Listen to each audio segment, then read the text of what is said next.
Alhamdulillahirabbil alamin. Wassalatu wassalamu ala Rasulillah wa ala alihi wa ashabihi wa man tabi'ahum ihsan ila yaumiddin. Amma ba'd.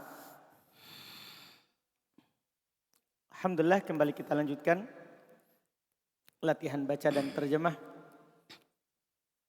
kitab dengan membaca kitab Syarh Sittatu Mawadi' Minas Sirah. Kita lanjutkan syarah dari tempat ke-5, sisa sedikit satu paragraf. Baru kita lanjut dengan yang ke-6 insyaallah ta'ala. Bismillah. Bismillahirrahmanirrahim. Alhamdulillahi rabbil alamin. Wassalatu wassalamu ala nabiyyina Muhammadin wa ala alihi wa sahbihi wa man tabi'ahum bi ihsanin ila yaumiddin. Amma ba'd. Qala syarih hafizahullahu ta'ala qawluhu qala al-muallif rahimahullahu ta'ala Syekh Muhammad bin Abdul Wahhab At-Tamimi rahimahullahu ta'ala وذلك أن الله تعالى يقول إليه يصعد الكلم الطيب والعمل الصالح يرفعه. Kata beliau rahimahullahu taala, yang demikian itu bahwasanya Allah Subhanahu wa taala berfirman, kepadanya lah kalimat-kalimat yang baik itu naik dan amalan-amalan soleh itu terangkat kepadanya. ثم قال Syekh Shalih Al-Fauzan hafizahullahu taala qawluhu ilaihi ay ila Allah subhanahu wa ta'ala yas'adul kalimut tayyibu minadh dzikri wal qira'atil qur'ani wa tasbihi wa tahlili wa kullu kalamin tayyibin fa innahu yas'adu ila Allah jalla wa ala wal amru bil ma'rufi wan nahyu 'anil munkari wa ta'limul 'amalin nafi'i kullu hadha minal kalimit tayyibi wal kalamu tayyibi ma'an nasi wa ma'al aqaribi wa qulu lin nasi husna wa qul lahuma qawlan karima kullu hadha minal kalami tayyibi yas'adu ila Allah lakin la yas'adu bi nafsihi bal la budda minal amal wal amalu salihu yarfa'uhu wa fi hadha raddun alal murji'ati aidan. Kata beliau hafizahullahu ta'ala, firman Allah Subhanahu wa taala ilaihi maksudnya kepada Allah Subhanahu wa taala. Dan juga firman Allah Subhanahu wa taala kalimat-kalimat yang baik itu naik berupa zikir, bacaan Al-Qur'an, tasbih dan tahlil serta seluruh kalimat-kalimat yang baik, maka sesungguhnya dia naik kepada Allah Subhanahu wa taala. Dan memerintahkan kepada yang baik dan melarang kepada kemungkaran serta mengajarkan ilmu yang bermanfaat, semuanya ini termasuk kalimat yang baik. Artinya beliau ingin menjelaskan kepada kita al-kalimut thayyib itu banyak. Kalimat-kalimat yang baik itu banyak. Baca Quran, tasbih, tahlil, ya, mengajak kepada yang ma'ruf, melarang dari yang mungkar, itu juga masuk kalimat at-thayyib. Bahkan beliau katakan mengajarkan ilmu yang bermanfaat, itu juga namanya kalim at-thayyib. Ya. Semua ini termasuk kalim thayyib kata beliau. Artinya al-kalimut thayyib dalam ayat itu luas. Banyak. Mencakup kebaikan. Terus Kemudian kata beliau, dan kalimat yang baik itu kepada orang-orang dan juga kepada orang-orang terdekat dari keluarga. Allah Subhanahu wa taala berfirman, ucapkanlah atau berkatalah kepada manusia itu ucapan yang baik. Dan juga firman Allah Subhanahu wa taala, ucapkanlah kepada keduanya ucapan yang baik, ucapan yang mulia. Maksudnya beliau contohkan dua tadi. Termasuk kalim toib adalah ya berbicara baik kepada manusia. Apa dalilnya berbicara baik pada manusia? Itu ayat pertama. Wa qulu linnasi husna. Ucapkanlah kata yang baik kepada manusia. Demikian pula bersama karib kerabat. Bersama kerabat. Apa dalilnya? Wa qul lahuma qawlan karima. Orang tua. Katakanlah kepada keduanya ucapan yang baik. Kemudian kata beliau, semuanya ini termasuk kalimat-kalimat yang baik yang akan terangkat kepada Allah Subhanahu wa taala. Akan tetapi kata beliau tidak terangkat begitu saja. Bahkan harus disertai dengan amal. Allah Subhanahu wa taala berfirman, amalan-amalan soleh itu naik kepadanya. Nah, lihat itu ya. Jadi selalu Allah gandengkan dengan amalan apa? Soleh. Makanya belum singgung lagi. Apa belum bilang? Dalam kata beliau, pada ayat ini terdapat bantahan kepada Murji'ah juga. Jadi tidak cukup keyakinan baru langsung naik kepada Allah. Yang naik kepada Allah itu kalau ada keyakinan kemudian ada amalan. Paham kan? Berarti ini bantahan terhadap Murji'ah yang mereka mengatakan apa? Cukup berkeyakinan. Atau cukup berucap saja, tidak perlu beramal. Ini bantahan terhadap apa? Murji'ah. Harus ada amalan. Harus ada apa?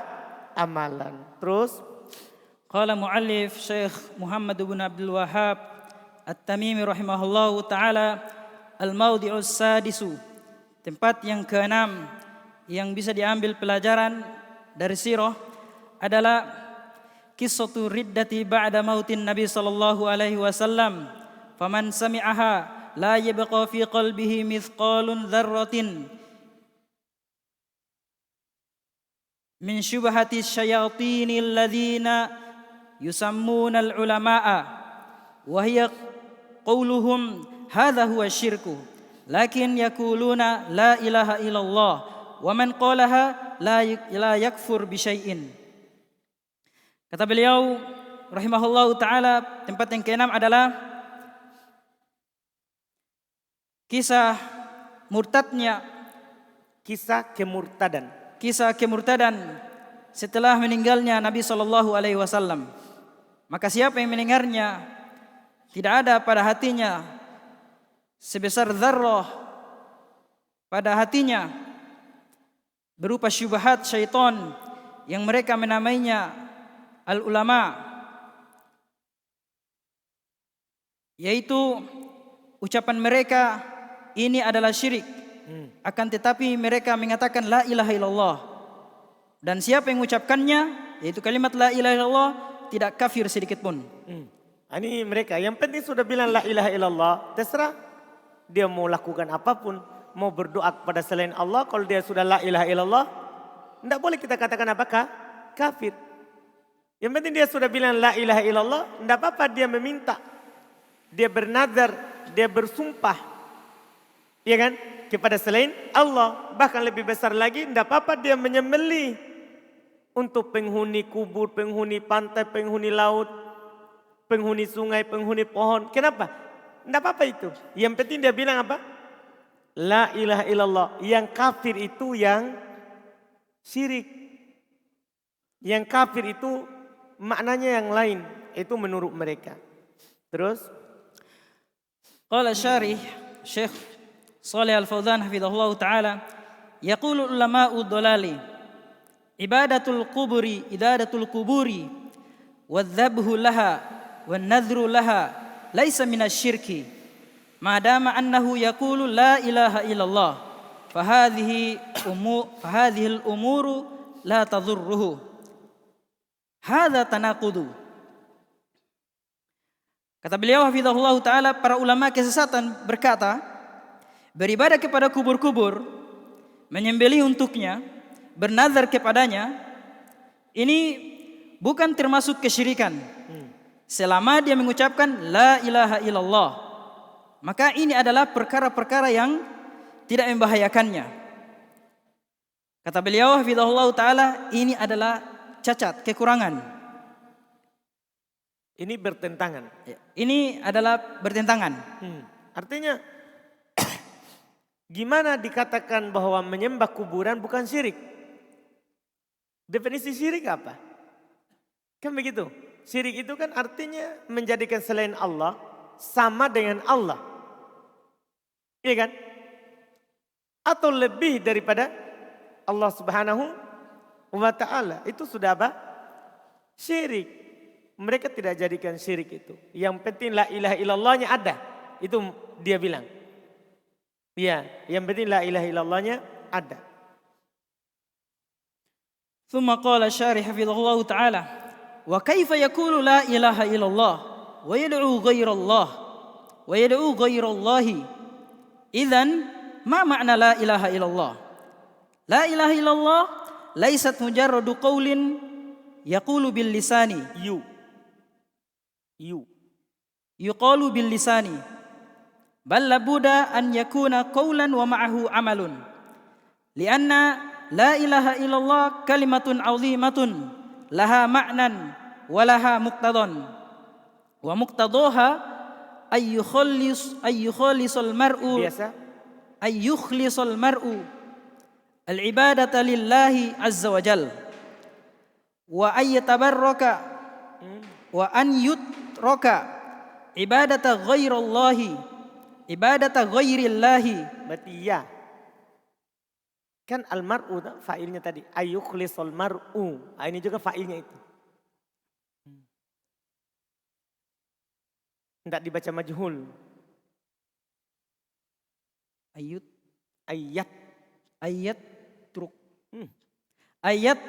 Ayatruka ibadatu ghairillahi. Apa? Ibadata ghairillahi. Falladhi yaquluha wa lam yatruk ibadata ghairillahi la tanfa'uhu kalimatu la ilaha illallah kama yaquluna wa rubbama yastadilluna bil mutasyabihi minan nususi mithlu qawlihi sallallahu alaihi wasallam fi haditsil bitaqati allati fiha la ilaha illallah wa annaha taskulu bisayyiati wa anna sahibaha yadkhulul jannata.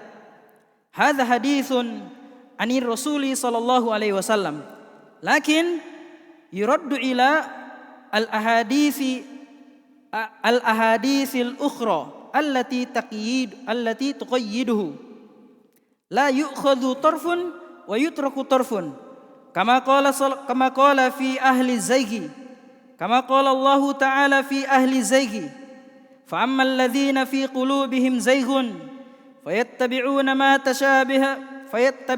ما تشابه منه ابتغاء الفتنة وابتغاء تأويله وما يعلم تأويله إلا الله والراسخون في العلم يقولون آمنا به كل من عند ربنا فالراسخون yuradduna al-mutasyabiha yarud farrasikhuna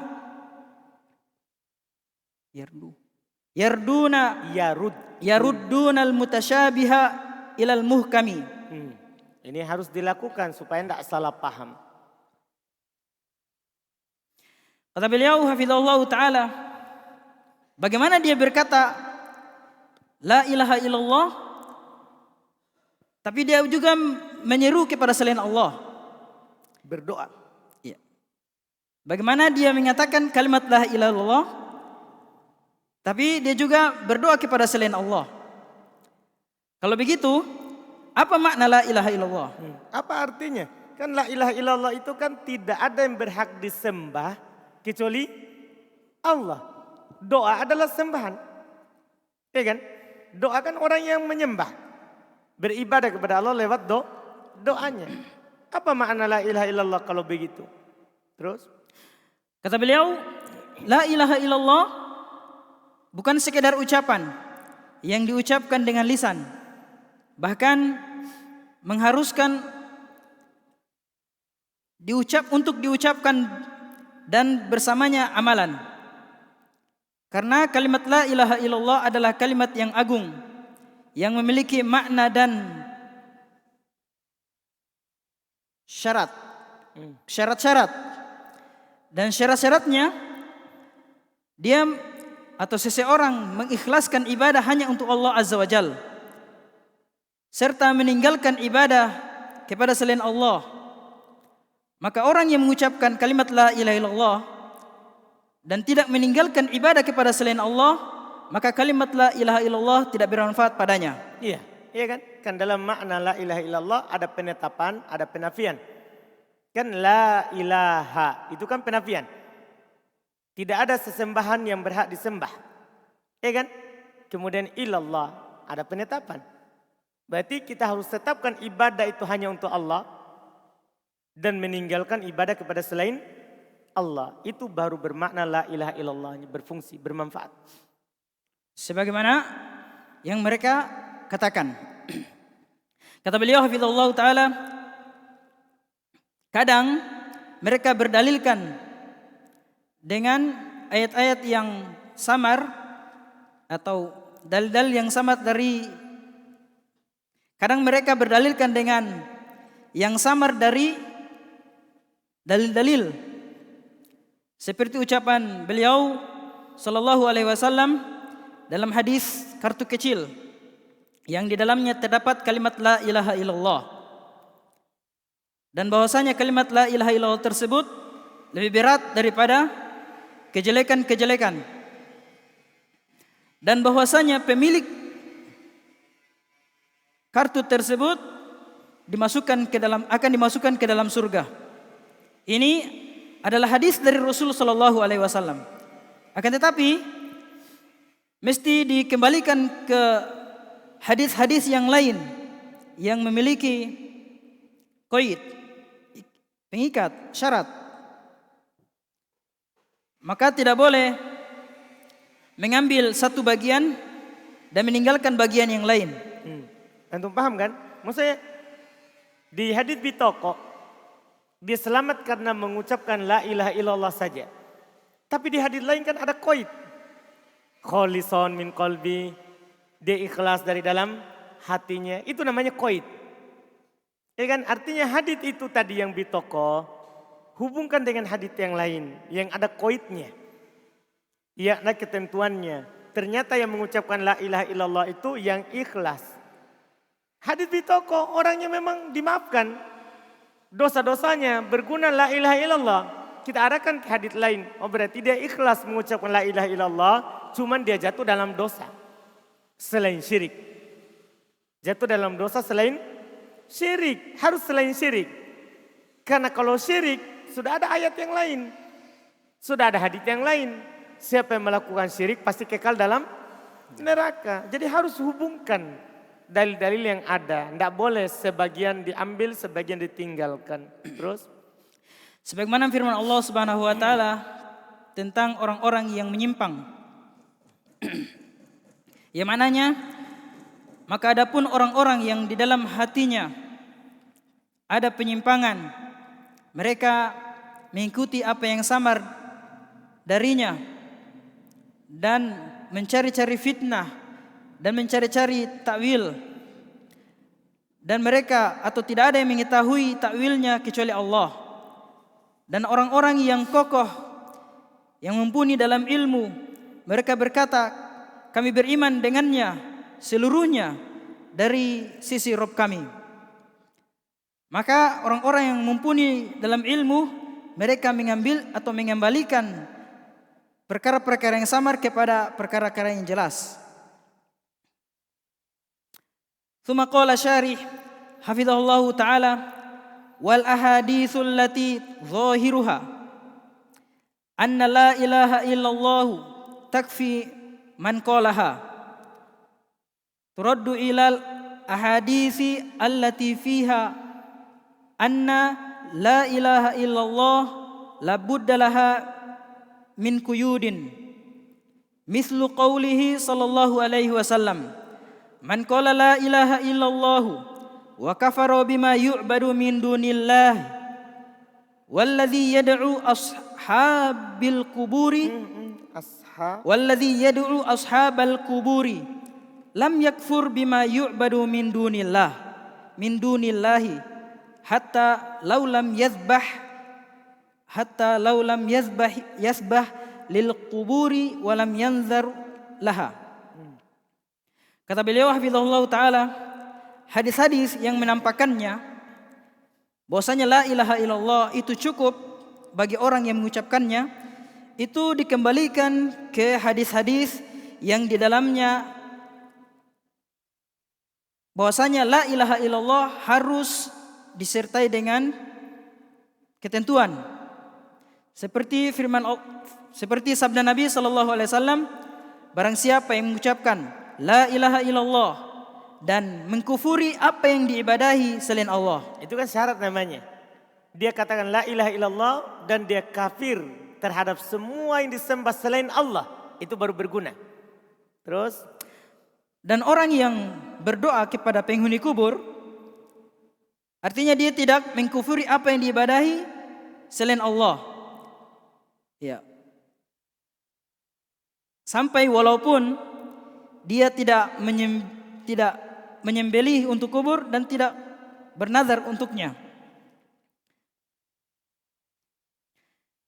Kemudian qala syarih hafizahullah taala, bal qala inna hadza laisa bisyirkin. Hadza la tanfa'uhu la tanfa'uhu la ilaha illallah. Li'annahu sahhaha syirka wa aqarrahu. Fahadza ma fahima ma'na la ilaha illallah. Walihadza yaqulu asyayatinu al-musammuna bil ulama'i alladzina ya'khuduna mutasyabiha wa yastadilluna bihi wa yaquluna man qala la ilaha illallah law fa'ala ma fa'ala minasyirki huwa min ahlil jannati. Wa Rasulullah sallallahu alaihi wasallam yaqul man qala la ilaha illallah wa kafara bima yu'badu min dunillahi wa yaqulu sallallahu alaihi wasallam fa inna allaha harrama 'alan nari man qala la ilaha illallah yabtagi bidzalika wajhallahi. Kata beliau hafizahullah taala, bahkan dia berkata sesungguhnya ini bukanlah kesyirikan.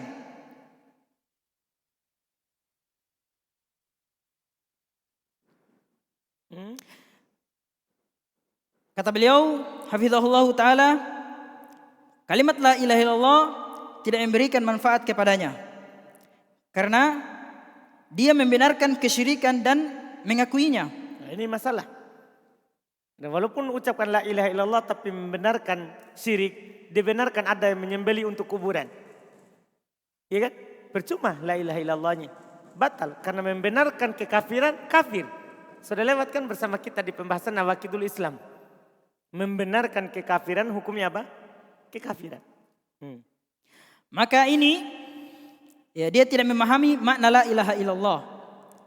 Oleh karena itu kata penulis, ya, para syaitan itu dinamakan dengan ulama yang mereka mengambil hal-hal yang samar dari dalil-dalil dan berdalil dengannya, mengambil pendalilan dengannya. Ya, mereka berkata, siapa yang mengucapkan la ilaha illallah sekalipun dia mengerjakan perbuatan yang termasuk kesyirikan, dia termasuk penduduk surga. Padahal Rasulullah sallallahu alaihi wasallam bersabda, siapa yang mengucapkan la ilaha illallah dan mengkufuri apa yang diibadahi selain Allah. Dan juga beliau bersabda, sesungguhnya Allah Subhanahu wa taala mengharamkan atas neraka orang yang mengucapkan la ilaha illallah dan yang mengharapkan dengan hal tersebut wajah Allah Azza wa Jalla. Qala syarih hafizahullah ta'ala wa yaqulu Allah Azza wa Jalla ya ibna Adama law ataitani biqurabil ardi khataya thumma laqitani la tusyriku bi syai'an la taituka biqurabiha maghfiratan qayyada dzalika bis salamati minasyirki wa hadhihi al ahaditsu yuraddu ba'daha ila ba'din li'annaha kullaha kalamu rasuli sallallahu alaihi wasallam wal ayatu turaddu ba'daha ila ba'din li'annaha kullaha kalamullahi wa ba'daha yufassiru ba'dan wa yuqayyidu ba'dan wa yuwaddihu ba'dan. Ini bagus sekali catatan dari Syekh yang terakhir ini. Ini wahadihil ahadits. Paham kan? Itu bagus, penting untuk kita memahami nas. Selesaikan dulu, sisa sedikit 2 paragraf. Amma an na'khudha tarfan wa natruku tarfan akharun Natruka wa natruku tarfan atof.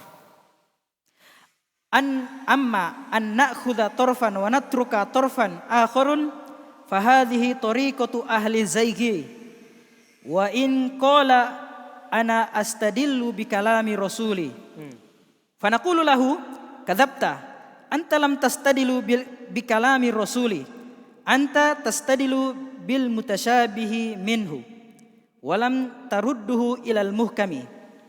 Masya Allah. Sampai situ. Kata beliau hafizahullah ta'ala, Allah subhanahu wa ta'ala berfirman dalam hadis, wahai anak cucu Adam, sekiranya